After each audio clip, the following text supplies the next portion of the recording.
Merry Christmas. Happy New Year. Happy Fiesta. Happy birthday.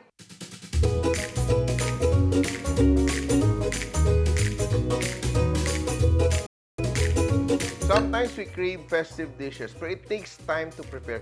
Ito is a simplified version of the hamonado, which you can do just like a menudo. Pero yung lasa niya, parang hamon. And it is very simple. I have my pork, menudo cut. And I've seen this in some carinderias and some homes, especially sa Rizal sa may kainta. And it's very interesting because it's so simple to do using ingredients we can easily find in the palengke, the supermarket. Minsan nga, it's already available at home. And ito, I just marinated my pork ahead of time with soy sauce and added laurel leaves. Put that aside. Ngayon, gisa-gisa lang tayo. Wok. And this is like a menudo of sorts. Pero, of course, wala siyang patatas, wala siyang carrots. And we have pineapples instead and pickled relish. And of course, Pinoy favorite, red hot dogs. And let's start. Isa muna natin yung ating aromatics. We have our garlic and onions. Wait. Saute, saute, saute.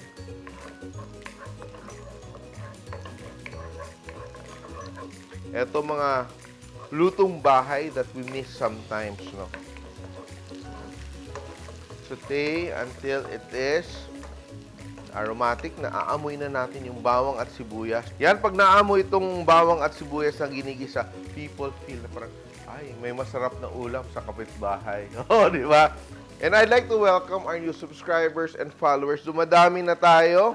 And, alam nyo, tataba tayo dito kasi lagi tayo magluluto ng masarap na ulam for all of you.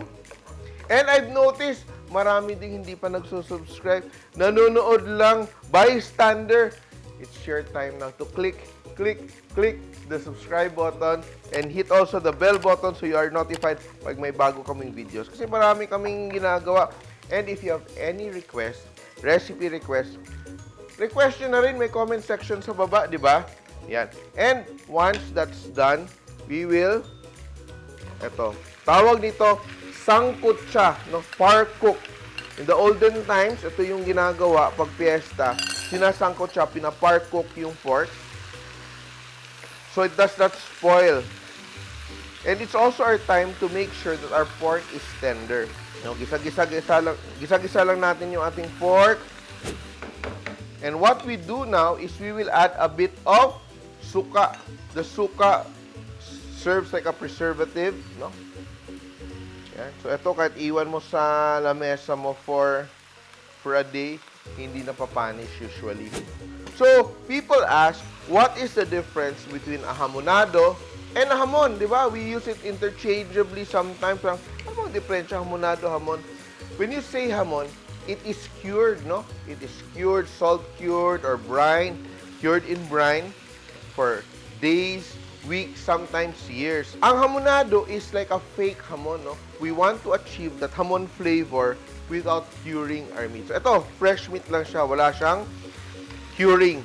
Hindi siya hamon talaga. Hamonado lang siya. Like, patang hamonado. Diba? Meron ding hamonado version na roll. Diba? Roll. Para siyang morcon.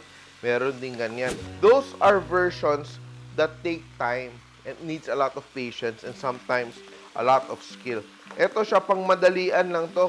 Even if you've been cooking, you're a novice cook, you can easily replicate this recipe. And I will also add, ito yung soy sauce.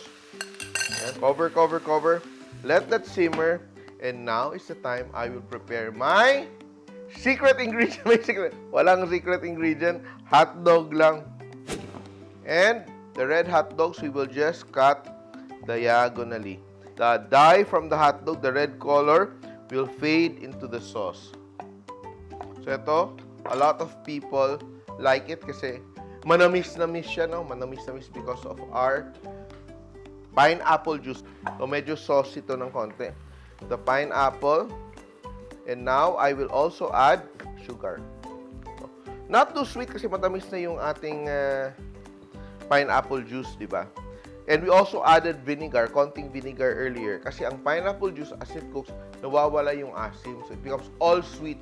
So you need that little bit, konting-konting vinegar para to keep that acidity ng konti. We will also add pickled relish. If you don't want to add, okay lang. And eto siya, di ba, it's like a menudo of sorts. Pero, wala nga siyang liver spread. Di ba? No liver spread, but it's still thick. We're not using slurry.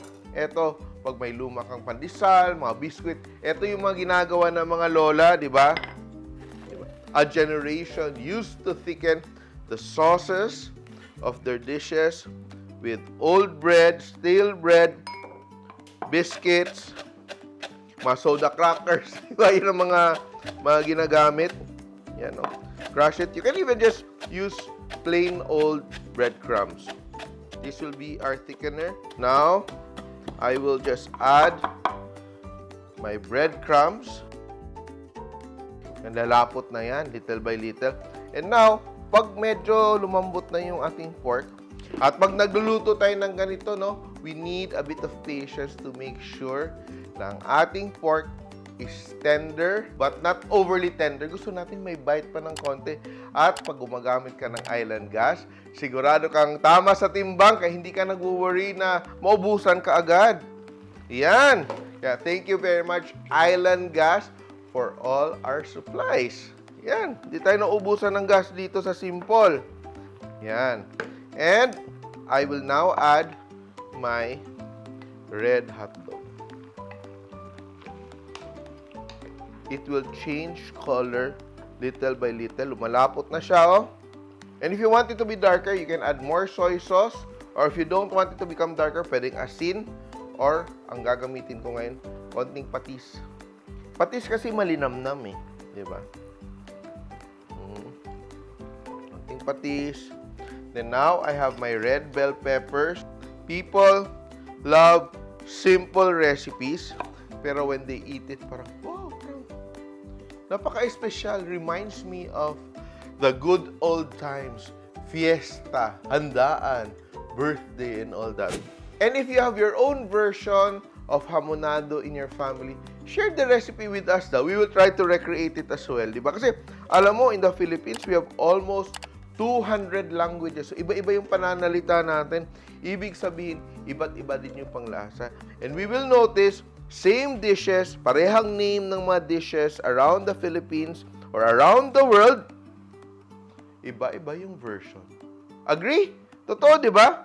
Iba-iba yung version. Kahit sabihin mo hamonado, there are like 100 ways to cook a hamonado, 100 ways to cook an adobo. And look at that, no? The color is beginning to change. Sarap. Na, texture ng sauce, paganda ng paganda. Yan. Some people would probably add like star anise to this para hamon na hamon. Pero simple lang. Dahon ng laurel lang yung gamit natin. I will just season with pepper. Pwede mo din gawing medyo maanghang. No? Lagyan mo ng siling pang sigang. But I want to taste the sauce in the meantime dahil I want to make sure it is properly seasoned. Tingnan natin. Alat na lang yung habulin natin. A little bit more saltiness. More patis. Sarap. Masarap dito na medyo may taba-taba talaga yung baboy. Very nice. It's going to be so perfect. Look at that, no? Nagiging malapot na yung ating sauce. So sweet. Tama lang. And because we marinated the pork, when you bite in the pork, medyo may alat siya ng konti. May flavor, you taste the pork. That's why it's very important pag nagluluto kayo, always marinate your pork or your meats ahead of time. Mga 15 minutes ahead or the best even overnight. Sobrang sarap niya. And to finish, lalagay na natin ating pineapple. And let it cook for a minute or two.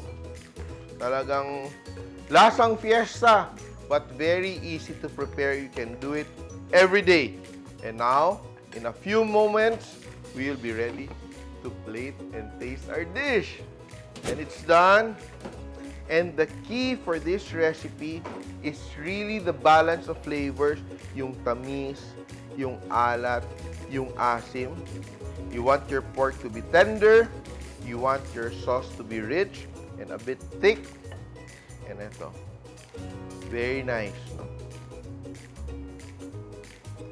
If you enjoy dishes like this recipe might be for you because it's very easy to do. Ang kagandahan pa nito, if you make it, divide it into batches, it becomes better as the days go by.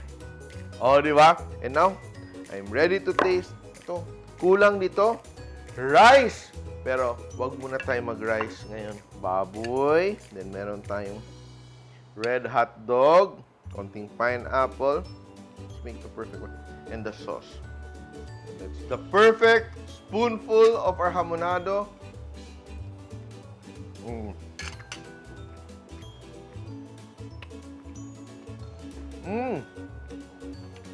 Merry Christmas. Happy New Year. Happy Fiesta. Happy birthday. That when you eat it, you savor it. Ang sarap sa puso. Oh, and this is one of the recipes you should try. You should prepare for your families. Ang ating everyday hamonado, Simpol!